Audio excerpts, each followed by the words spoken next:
একজন উদ্গাতাও ছিলেন, নতুন ধারার পথিক ছিলেন, চলে গেলেন। পরাজিত কেন এত তাড়াতাড়ি পরাজিত হলো?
ওকে এইভাবে না যেতে হলেই ভালো হতো আর কি।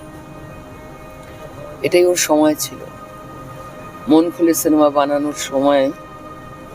ও কেন পিছু হটলো জানি না। অনেক দিন ধরে কষ্ট পাচ্ছে, অনেক অপমান সহ্য করতে হচ্ছে। ওর সাথে আমার প্রায় কথা হতো, অনেক রকম পলিটিক্যাল কিছু এদিক থেকে ওদিক হলেই আমাকে ফোন তুলে বকাবকি করতো। আমি ওর কথা পিসফুলি শুনতাম, শান্ত মনে শুনতাম, ওকে বোঝানোর চেষ্টা করতাম যে দাঁড়াও, তুমি একটু সময় দাও, হবে হবে। আমরা একটা উন্মুক্ত সমাজ দেখবো যেখানে, আমি তো সেদিনও নন্দনে গিয়ে বললাম যে সব রকম সিনেমা হবে, সব রকম থিয়েটার হবে, মানুষ মন খুলে তাদের সংস্কৃতি জগতের তার যা কীর্তি তা রাখবে, তার যা মনের ইচ্ছে তা বলবে। সে দিনটা আমাদের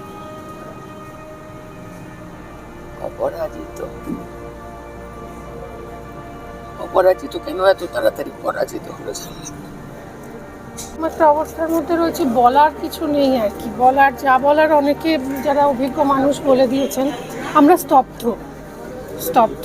এবং আমি এই প্রস্তাবটা দিয়েছিলাম যে এই গানটা গাওয়ার জন্য, কেননা উনি রবীন্দ্রনাথকে ছাড়া উনি তো ভাবতেই পারতেন না। তাই শেষ যাত্রায় এইটা আমার মনে হয়েছিল খুব দরকার, একটা রবীন্দ্রনাথের গান। এবং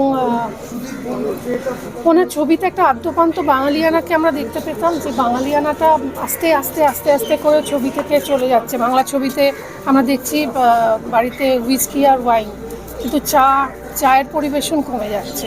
অনেকদের সাথে আমি বিজ্ঞাপনে কাজ করেছি বহুবার, এবং উনি আমি দেখেছিলাম, হি ওয়াজ ভেরি পার্টিকুলার। ওনার নামই প্যানিক দত্ত ছিল, মজা করে বলা হতো, কেন উনি ভীষণ পার্টিকুলার ছিলেন। যে একটা অন্দরসজ্জা থেকে শুরু করে, যেটা ঋতুপর্ণ ঘোষের ছিল, তিনি চলে যাওয়ার পর আমরা অনেকদার মধ্যে দেখেছিলাম যে অন্দরসজ্জা সেটা খুব ইম্পর্টেন্ট। পোশাক আশাক, কী খাবার সার্ভ হচ্ছে টেবিলে, সেটাও ইম্পর্টেন্ট।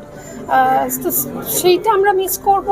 আমাদের অনুরোধ যে পরবর্তী জেনারেশন, যে প্রজন্ম যারা ছবি বানাচ্ছেন, তারা একটা কথা একটু মাথায় রাখবেন, যে ছবিটা দেখে যেন বোঝা যায় আমরা এটা বাংলার ছবি, সেটা বলে দিতে হয় না।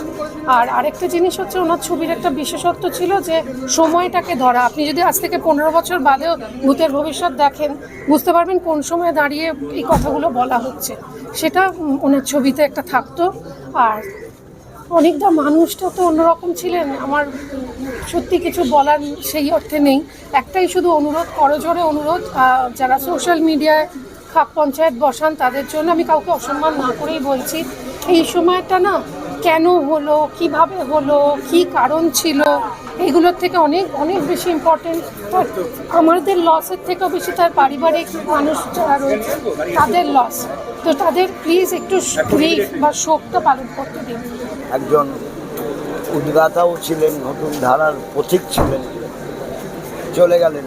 ক্ষতি হলো ধারাটা। আমরা দেখেছিলাম নন্দনে মমতা ব্যানার্জির ছবি ছিল, সত্যজিৎ রায়ের ছবি নেই। এই বিষয় নিয়ে তিনি একটি মন্তব্য করেছিলেন, তারপরে তাকে ব্যান করে দেওয়া হয়েছিল। এই বিষয়ে কী বলবেন? তো এটা উচিত না। শিল্পী সাহিত্যে তাদের সম্পর্কে এরকম দেখে দেওয়াটা ঠিক না, উচিত না, কাজটা অনুচিত কাজ হয়েছে। আমি মানুষটাকে কোনো ছবির কাজ হলে, যে কোনো কাজ হলে ফোন করতাম, কী করবো, লাইট দেওয়ার মতো অবস্থায় নেই। আমাকে তোমরা বলছো আমাদের দরকার, আমি আগের দিনও তোমাদের কাছে ক্ষমা চাইলাম, কতবার ক্ষমা চাইবো। তবে এটা শুধুমাত্র যে একটা মানুষ চলে গেল না, একটা মানুষ যে মানসিকভাবে ভেঙে পড়ে চলে গেলেন এমন নয়, এটা আমার কাছে রাজনৈতিক একটা অধ্যায়। পূর্বতন সরকার মানসিকভাবে একটা মানুষকে তো ভেঙে দিয়েছে। নন্দনে ছবি চলতে না দেওয়া, বহু মানুষের কাছে রুটিয়ে দেওয়া যে ওনার ছবি হলে রিলিজ করতে অসুবিধা হবে, এগুলো তো হয়েছে। ঠিক যে কারণের জন্য উনি চলে যাচ্ছেন, আমাকে যাবো যে কারণের জন্য আমি নিজেও ছবি ছেড়ে টিভি কাজ করলাম। তবে আমি নিজে আমাদের নতুন মুখ্যমন্ত্রী, তার কাছে নিজে আমি এসএমএস করেছি, মেল করেছি, অগ্নিমিত্রা পল তার কাছে এসএমএস করেছি যে আমাদের ছবিটাকে চালাতে দেয়নি, অন্তত শ্রদ্ধাঞ্জলি হিসেবে একদিনের জন্য হলে সেই ছবিটা চলুক। আমি জানি না তাতে ওনার আত্মার কতটা শান্তি পাবে, হয়তো ক্ষণিকের জন্য শান্তি পাবে, যে এই বিচারিতাগুলো বন্ধ হোক। যারা বসেছিলেন নন্দন কমিটিতে শুভবুদ্ধি উন্মোচন হোক। আমি একটু যাই, ওনা বেরিয়ে গেছে। ছবি সেন্সর হয়ে যায়, তারপর সেকেন্ড রিভিউ করার কোনো লিগ্যাল রাইট নেই কারণ। Anyway, they got the mandate. আরেকটা বিষয় আমরা দেখেছি যে যাত্রার কতটা এত অল্প বয়সে তার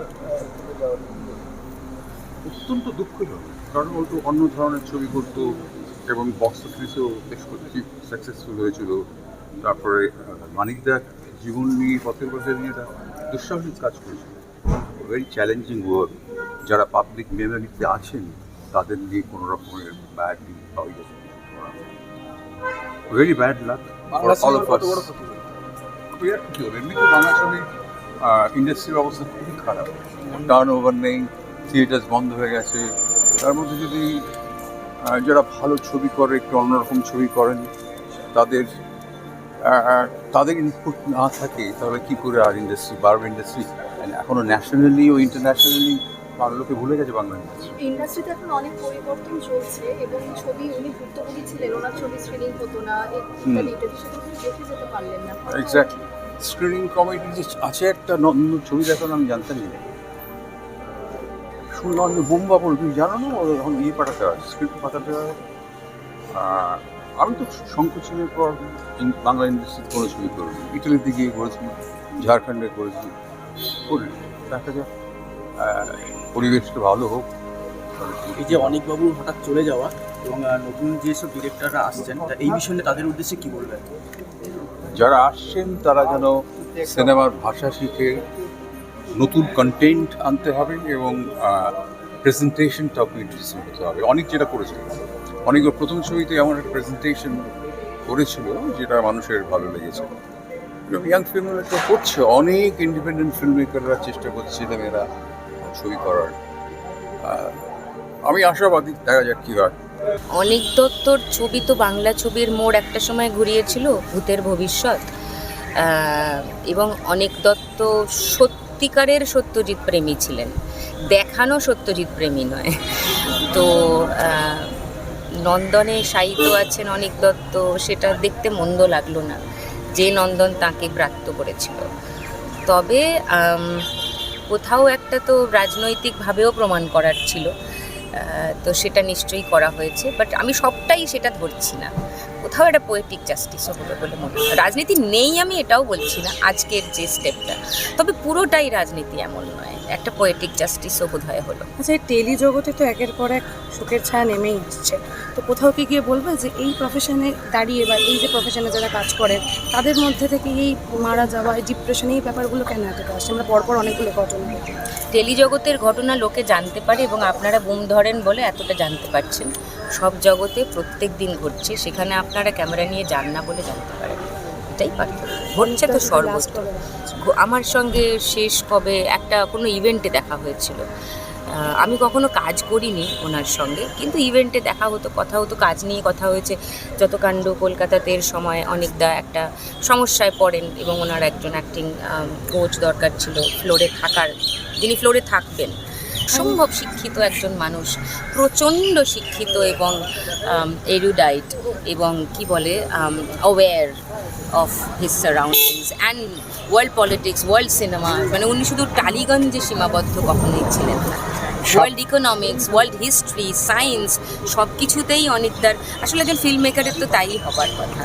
মাইলস্টোন বোধহয় নয়, কারণ মাইলস্টোন তো অনেকটাই ওই বক্স অফিস কালেকশন দেখে হয়, সেই অর্থে হয়তো সবকটা নয়, বাট সিনেমা প্রেমী হিসাবে অনেকটা যাই বানাতেন সেটা আমরা গিলতাম, কারণ অনিক দত্তর একটা ম্যাজিক আছে, দারুণ একটা ম্যাজিক আছে।